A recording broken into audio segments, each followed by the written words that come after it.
안녕하세요. 얼마 전 돌아온 싱글이 된 30대 여성입니다. 평소에는 다른 사람들 사는 이야기를 듣기만 하던 제가 어쩐 일로 이렇게 제 이야기를 하러 왔냐 하시면 좀 전에 라디오를 듣는데 어떤 이상한 여자에 대해서 얘기를 하더라고요. 그런데 그 여자가 들으면 들을수록 제 전신우랑 꼭 닮아 있는 거 있죠. 그래서 겸사겸사 생각난 김에 시간도 좀 있겠다 한번 저도 제 이야기 좀 해보려고요. 남편과는 처음에 일적인 관계로 만났습니다. 남편은 제가 다니던 회사의 거래처 직원이었고 직군이 영업직이다 보니 저희 사무실에 찾아오는 일이 잦았어요. 그러다 하루는 저희 사무실에 누군가가 저희 둘이 서 있는 모습이 그림이 잘 어울린다 뭐 그런 쓸데없는 소리를 하더라고요. 솔직히 저는 그 농담이 그렇게 유쾌하지 않았는데 정작 남편 혼자 얼굴이 벌개져서는 그리고는 무슨 바람이 불었던 건지 이후로부터 조금씩 사적인 연락을 해오기 시작했습니다. 날씨가 좋으니까 제 생각이 나네요. 전에 좀 유치하다 싶은 그런 연락들을요. 그리고 저는 그런 연락이 처음엔 좀 성가셨던 게 사실이에요. 그런데 이것도 언젠가부터 오다 안 오면 신경 쓰이고 그렇게 되더니 결국 그렇게 연애를 시작했습니다. 남들이 듣기엔 그저 그런 이야기일지 몰라도 저는 이때만 해도 뭔가 드라마 같고 결혼 생각조차 없던 저에게 찾아온 그런 운명의 상대 같았네요. 남편 하나만 놓고 보자면 사람이 참으로 진국이다 싶었습니다. 어려서 아버님을 잃었고 이후로 혼자 되신 어머님께서 남편을 키우셨다는데 그래서인지 사람이 어려운 사람을 보면 그냥 지나치지 못했고 헛바람 든 구석 없이 성실하고 착실한 사람이었어요. 주변 사람들 말로는 책임감도 보통이 아니라고 했고 무엇보다 사람이 실없는 소리를 안 해서 좋더라고요. 그래서 가난한 시댁 상황이 마음에 걸리긴 했어도 남편감으로서 이만하면 충분하다 싶었습니다. 경제적인 부분이야 맞벌이고 하니까 충분히 극복할 수 있는 문제라고 생각했거든요.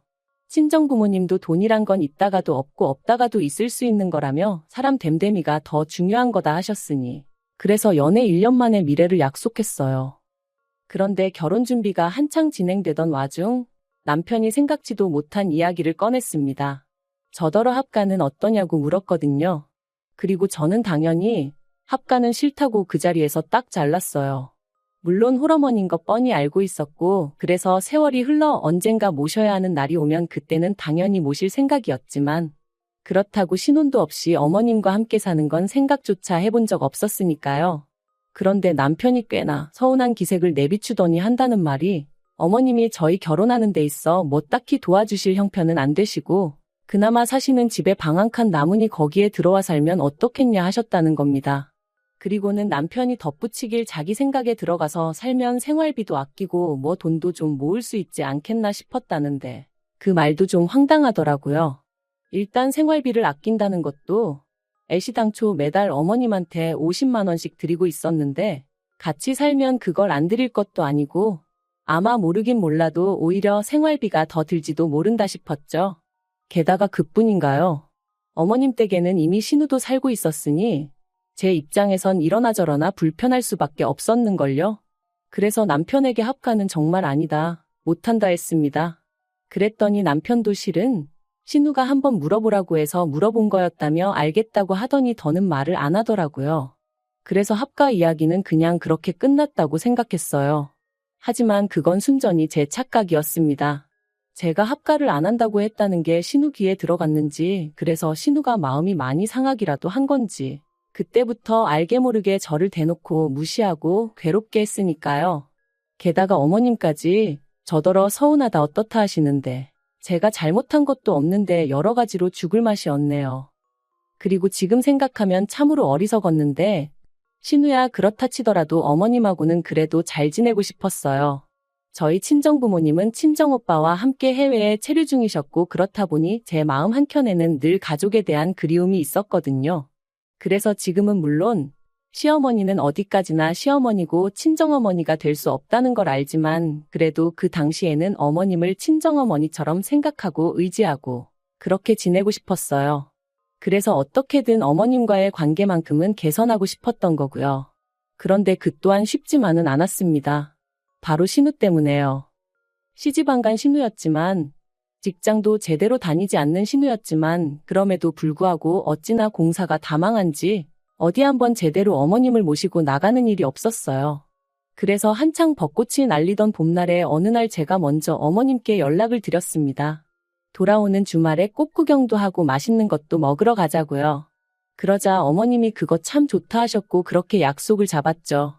그런데 약속 당일 어머님을 모시러 시댁에 갔는데 뚱한 표정을 한 신우가 주섬주섬 어머님 뒤를 따라 나오더니 나도 가도 되지? 그러는 거예요. 좀 황당하기도 했고 그래서 안 된다고 하고 싶은 마음이 굴뚝 같았습니다만 솔직히 그 상황에서 형님은 빠지세요 할 수 있는 사람이 몇이나 되겠어요. 어머님하고 둘이서만 가고 싶어요 하자니 괜히 저만 치사스러워 보일 것 같기도 했고요. 그래서 어쩔 수 없이 네 했습니다.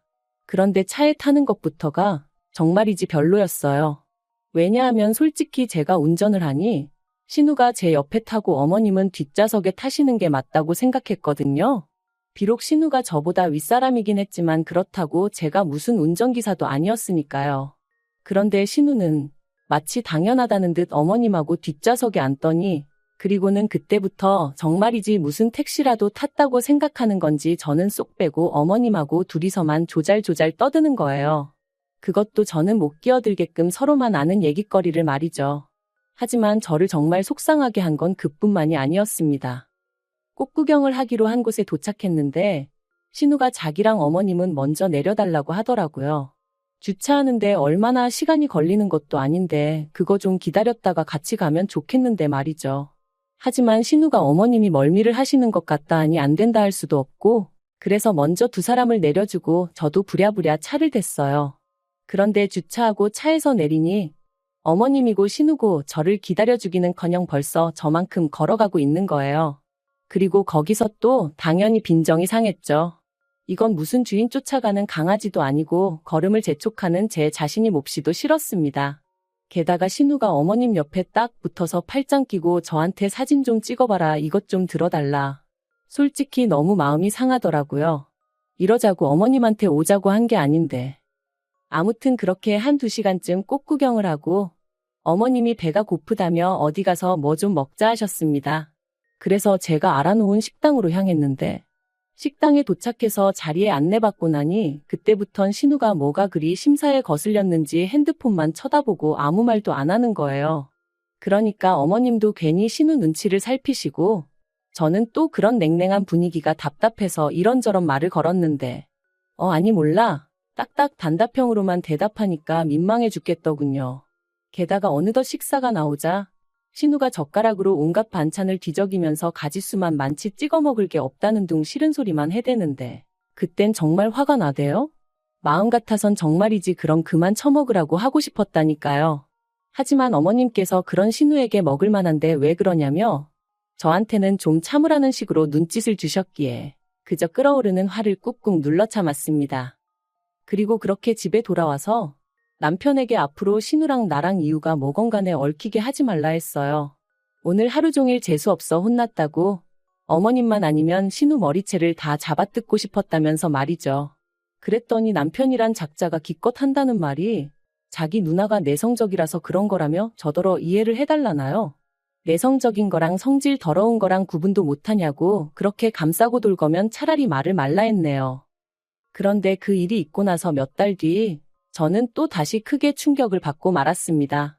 남편은 저와 결혼한 이후로도 결혼 전과 마찬가지로 어머님께 생활비를 보내드리고 있었거든요. 매달 50만 원씩으로 누군가는 적다고 할지도 모를 금액이었지만 솔직히 결혼 비용 자체를 거의 저 혼자 부담하다시피 한 상황에서 그럼에도 불구하고 계속 어머님께만 생활비를 드리는 게 저라고 아무렇지 않았던 건 아니에요. 그래서 처음에는 솔직히 이건 좀 불공평하다는 생각에 어머님께 드리는 만큼 친정에도 용돈을 드려보기도 했었고요. 그런데 친정 부모님께선 당신들은 아직 경제활동도 하고 있고 저희가 그렇다고 얼마나 자리를 잡은 것도 아닌데 아직은 안 줘도 된다 하시며 몇 번이나 거절을 하셨어요. 반면에 어머님은 남편이 생활비를 드리지 않으면 생활이 안 된다 하시니 모른 척 할 수가 없었죠. 그런데 그렇게 드렸던 용돈이 알고 보니까 신우한테로 줄줄 새어나가고 있었습니다. 어머님의 부탁으로 대신 통장 정리를 하러 갔다가 매달 저희가 용돈을 드리기가 무섭게 그 돈이 신우 계좌로 빠져나갔다는 사실을 알게 된 저는 도무지 화를 참을 수가 없었어요. 그래서 심부름을 마치고 돌아가자마자 어머님께 단도직입적으로 어째서 매달 이렇게 신우에게 돈을 보내셨냐 했더니 신우가 어머님과 같이 살면서 그래도 이래저래 고생을 많이 했다는 거예요. 당신 잔심부름도 해주고 뭐 그러느라 말이죠. 하지만 그런 이야기를 납득할 수가 없었던 게 병원에 가신다거나 하는 건 전부 다 저나 남편이 도맡아 하고 있었고 막말로 신우는 밥도 지을 줄 모르는 사람입니다. 그런 신우가 어머님을 챙겼다니 말도 안 되는 소리였죠. 그리고 저는 그래도 어머님 입장에선 당신 딸이니 며느리에게 딸 욕을 하실 순 없으셨을 테고 그래서 저렇게 말씀을 하시는 거라고.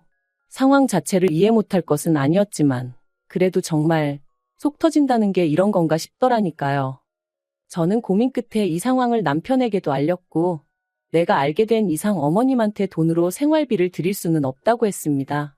차라리 카드를 드려야겠다고. 그러면 최소한 신우가 돈을 빼돌리진 못할 거 아니냐면서 말이죠. 그런데 남편이 보인 반응은 제 예상과는 달랐습니다.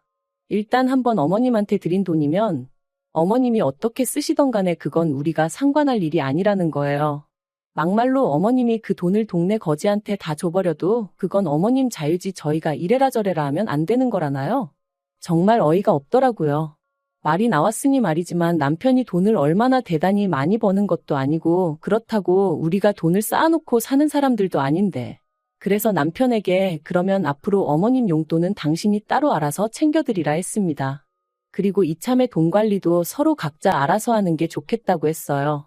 나는 그래도 내 돈이 당신 돈이고 당신 돈이 내 돈이라 생각해서 한 푼이라도 아껴 쓰고 그랬는데 당신은 나하고는 생각이 많이 다른 것 같으니 나도 더는 애쓰기 싫어졌다 뭐 그렇게 말했던 것 같아요.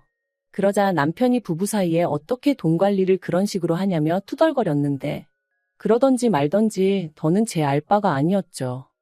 그리고 그렇게 3달쯤 지났을까 어쩐 일로 신우에게서 연락이 왔습니다. 전화를 받기가 무섭게 신우가 고래고래 소리를 질렀어요. 지난달에도 그렇고 이달도 그렇고 왜 어머님 생활비를 안 보내냐면서 굶어 죽으라는 거냐고 난리를 치더라고요. 저는 그때까지도 남편이 어련히 알아서 잘 보내고 있는 줄 알았기에 당황스러웠지만 일단은 신우한테 진정하고 남편에게 연락해보라 했습니다. 나는 어머님 생활비에 관해서는 아는 바가 없다고요. 그랬더니 신우가 한다는 소리가 벌써 아닌 게 아니라 남편이랑 통화했다며 제가 못 주게 했다는 식으로 말을 하더라는 거예요. 그러면서 너무하네 어쩌네. 언제는 친정엄마처럼 믿고 따르고 싶다더니 웃기지도 않는다는데. 그래서 신우한테 제가 못 주게 한 거 아니고 남편이 거짓말한 거라고. 그리고 친정엄마처럼 따르려고 했는데 형님이 계속 방해하지 않으셨냐 그래서 포기했다. 어머님은 어머님이고 나는 그저 며느리일 뿐이다. 그러니 딸 노릇은 앞으로도 형님이 실컷 하셔라 했습니다. 그랬더니 신우가 어버버거리면서 말을 못하더라고요. 그리고 그때 퇴근한 남편이 집에 들어왔고 저는 그런 남편에게 전화기를 넘기면서 알아서 해결하라 했어요. 그리고 정말 5분도 지나지 않아 남편의 목소리가 높아지기 시작했습니다. 어머님이 필요하다 하시는 게 있으면 문자로 적어 보내라고. 그러면 내가 시켜준다고. 그러니까 이제 신우는 그러지 말고 그냥 돈으로 달라며 고집을 부리는 듯 했죠. 그러다 급기야 남편이 신우더러 나한테 돈 맡겨놨냐며 누나는 자식 아니냐 누나는 왜 어머니 생활비 안 드리냐. 의도치 않게 남매가 싸우는 걸 듣게 된 건데 참 치사스럽더라고요. 그리고 뭐 둘이 어떻게 결론을 냈는지는 몰라도 전화가 끊어졌고 남편은 그때부터 괜한 화풀이를 저에게 하기 시작했습니다. 대뜸 저더러 어머님을 보면 어떤 생각이 드냐 하면서 자기는 문득문득 어머님이 자기 키우며 고생하셨던 기억이 난다고.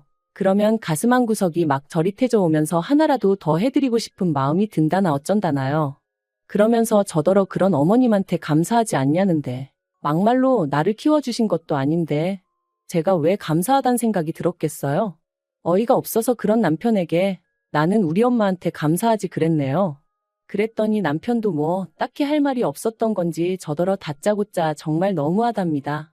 자기가 제 입장이었으면 이렇게 일을 키우지 않았을 거래요. 그래서 저도 똑같이 말했어요.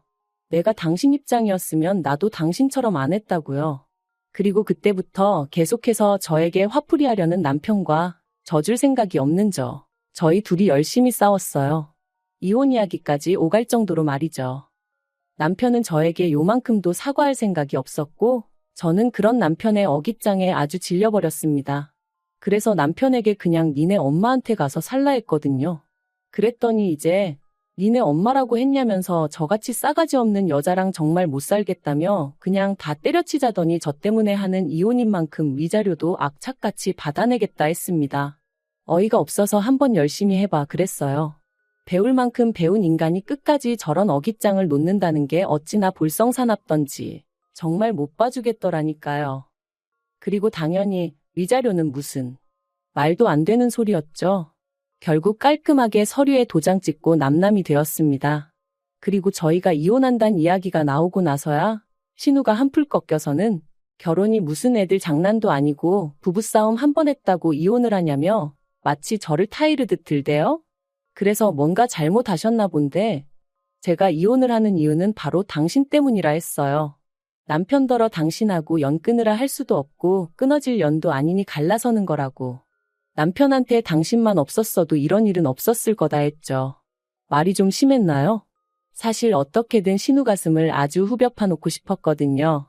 제가 신우 때문에 이혼녀가 되는 것 같아서 너무 화가 났었으니까요. 그리고 어머님은 그냥 미안하다 하시면서 당신을 봐서라도 한 번만 참고 넘어가면 안 되겠냐 하셨는데 솔직히 남편을 사랑할 때나 어머님도 저한테 의미가 있는 분이셨지. 이혼 얘기 오가는 판국에 어머님을 본다고 제 마음이 왜 달라졌겠어요? 그래서 어머님한테 앞으로 건강하시라 한마디만 하고 어머님 연락처 차단했습니다. 남편하고 신우 연락처도 남편과 완전히 남남이 되었던 그날 싹 다 지우고 차단하고 그랬네요. 지지리 궁상처럼 살게 뻔하기도 하고 그렇다고 굳이 그걸 듣고 싶지는 않았으니까요. 그리고 저요? 저는 지금 아주 잘 지냅니다. 다음 달에는 모처럼 친정 식구들도 만날 겸 나갔다 오려고요. 어떻게 끝내야 하나 싶은데 하여튼 아니다 싶은 일이나 사람이 있다면 너무 미련을 두지 마시길 바랍니다. 때로는 뭐라도 해보려고 하는 것보단 그저 그렇게 놔주는 게 더 이로일 수도 있으니까요.